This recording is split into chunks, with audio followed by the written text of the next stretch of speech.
At a joint press briefing in Islamabad, Deputy Prime Minister and Foreign Minister Ishaq Dar declared that Pakistan will not initiate conflict but will respond strongly and decisively if provoked.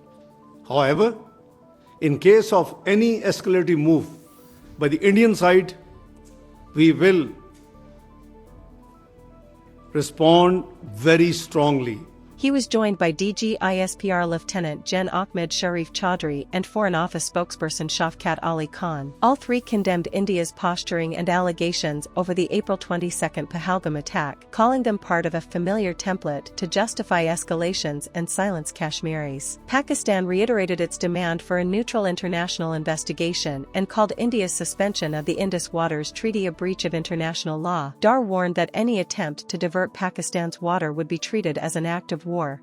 In fact, this has now become a very familiar template aimed at diverting attention from India's inability to suppress the inalienable right of the Kashmiris to self-determination. The National Security Committee of Pakistan has made it very clear that any attempt to stop or divert the flow of water belonging to Pakistan as per the Indus Water Treaty and the usurpation of the rights of the low riparian will be considered as an act of war. Lieutenant Gen Chaudhry laid out what he described as irrefutable evidence of Indian-sponsored terrorism in Pakistan. This includes the arrest of a Pakistani national trained and funded by India, explosives, drones of Indian origin, and intercepted audio linking Indian military officers to militant financing. इस तमाम साजिशों में खासकर India का हाथ है। मेरा मुलाकात हमसाया मुल्क के इंटेलिजेंस वालों से हुआ। हम आपको सपोर्ट करेंगे रियासत पाकिस्तान को गैर मुस्तकिम होने के लिए।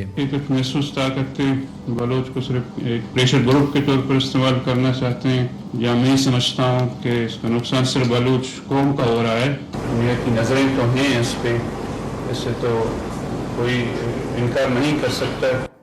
So these were the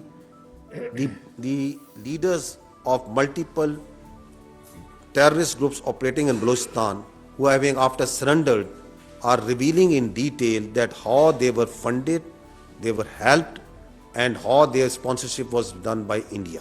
He said the Pahalgam narrative mimics the post-Pulwama playbook, where India used terrorism claims for political gain. After a quarter of a century, it's the same playbook being repeated again and again. Amid rising tensions, the Pakistan Air Force scrambled jets after detecting Indian Rafales patrolling near the line of control. The interception forced the Indian aircraft to retreat before breaching Pakistani airspace. Meanwhile, Pakistani forces shot down 2 Indian surveillance drones in separate incidents and retaliated to unprovoked Indian firing by targeting multiple military posts along the loch in the last 24 hours.